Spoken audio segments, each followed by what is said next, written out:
Hey there friends, Rebecca here, the Dragon Librarian from Farmington Community Library, and Ling and I are here today to talk to you about a book that we're really excited about. We just recently read it. It is by an author that is near and dear to us. We love her so much, and I'm really just super excited to be able to share this book with you today and hopefully get you excited about it too, and maybe make you want to read it if you weren't already planning to. So the book I'm talking about is The Vaster Wilds by Lauren Groff. I love Lauren Groff. She is one of those authors that I will immediately put her book on hold or purchase it. As soon as I know she has a new one coming out, I don't even have to know what it's about. Sort of like Ann Patchett in that way. Like, if I know she's got a new book coming, I immediately need to read it because I just know it's going to be good no matter what it's about. I know that the writing is going to be beautiful, that the story is going to be amazing, and I was 100% correct in this as well. So if you don't know her name off the top of your head, her most recent book before this one was Matrix. And then she's also written Florida, which is like some short stories, The Fates and the Furies. She's written quite a few books, and all of them are phenomenal. This is so absolutely incredible. So I will preface this by saying that while I think this is one of the most beautiful things that she's written, I personally think I liked Matrix a little bit more. And I don't know why that was, but as soon as I read the first few lines in Matrix, from that to the end of it, it is just cemented in my heart. So personally, I like Matrix a little bit better. But this book is just absolutely so phenomenal. So if you haven't read Matrix, please go and do that. But we're here to talk about this book today. So this book is very short. It is less than 300 pages, about 250 pages. And for such a small book, for such a short book, it packs a huge punch. And basically this book takes place in Jamestown, Virginia in 1609. Now, the book never specifically says that's the year it takes place, but with some context clues and doing a little bit of research, you can very easily figure out that that is exactly where it is taking place at. Because of the things that are happening in the background, there's a particular like events that are going on in the settlement, and you can kind of piece together. And if you don't know a lot about this early American history, which I didn't, so you can look it up and research it and learn a little bit more about it, which was super fun. So this story starts with a servant girl in America, early 1600s, who is fleeing from her community, right, from this little settlement into the Vaster Wilds. Now, the reason why she is fleeing is not apparent right in the beginning. It's something that she's rethinking the story in her head as she's traveling, and you get the pieces of it as she goes. So I don't want to exactly say why, because I think it is not like a big secret or even a big surprise to the story, but I think that part of the joy of this book is discovering her backstory as she goes.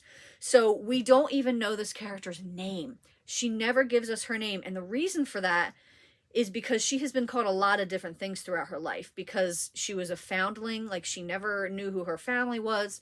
At the orphanage, they called her a certain thing, Lamentations. Ugh, that's horrible. She was called another thing when she was taken in by this family, when she became their servant. And so she never really has her own sense of identity with a name that is just hers. So she calls herself Girl. Like, when she's getting really tired and she needs to keep going, it's Girl, you need to keep moving. You need to keep going. So that's what we think of her in our heads as well. So she's fleeing the settlement into the world. You know, this is unsettled, basically, you know, America in the 1600s. So there are lots of indigenous people. There's lots of Native Americans. There is a huge expanse of wild and natural world out there, right? So it's not like she can just hop a train or, you know, drive a car away or something like that, right? So she is just on foot. So she's hoping to get to Canada because she knows there are other settlements up there of, like, you know, French people and stuff like that. And she's trying to find another settlement. She obviously doesn't have a compass or anything with her, so she's not entirely sure where she's going. She does not end up getting to where she thinks she's supposed to go, but the story is all about her journey, right? It's all about her fortitude, her strength of character, you know, inside and out. The things she has with her, they're not a lot. She's got a little bit of food. She's got a hatchet. She's got her cloak. She's got boots. She doesn't have a lot with her. And, you know, she has to survive by herself in this really scary world. And it's amazing, this book. Like, in terms of the way it's written, I know I said Matrix had a couple opening lines that really grabbed me and sunk into my heart, but this one was really good too. The moon hid itself behind the clouds. The wind spat an icy snow at angles. In the tall black wall of the palisade, through a slit too seeming thin for human passage, the girl climbed into the great and terrible wilderness.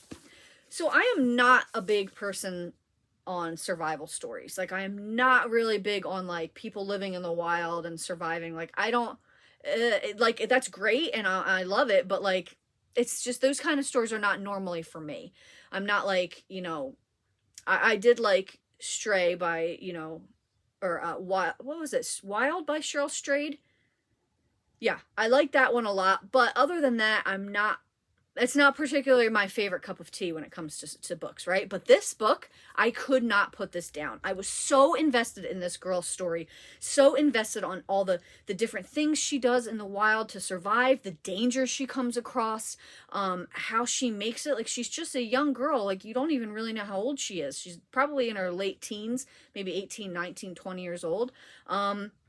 I wouldn't be able to make it in the wild with those items. Like, you know, and the world is much more settled now than it was back then. So it just goes to show you how amazing this girl is and her strength of spirit and how she keeps persevering no matter what she comes across.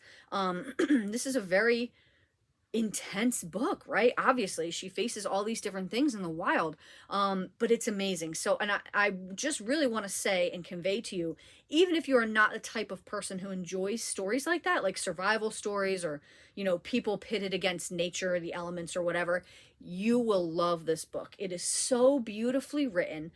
Everything about it, from her, you know, introspective journey as she's traveling to her physical journey, everything she discovers. The beauty of this world is so incredible. It's just absolutely incredible. So highly, highly recommend this book. Even if, like I said, you're like me and not the kind of person who normally gravitates towards these stories.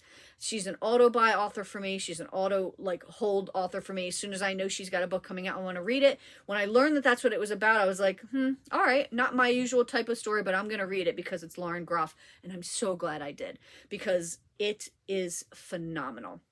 Beautifully written, wonderful character. Just absolutely fantastic book, The Vaster Wilds.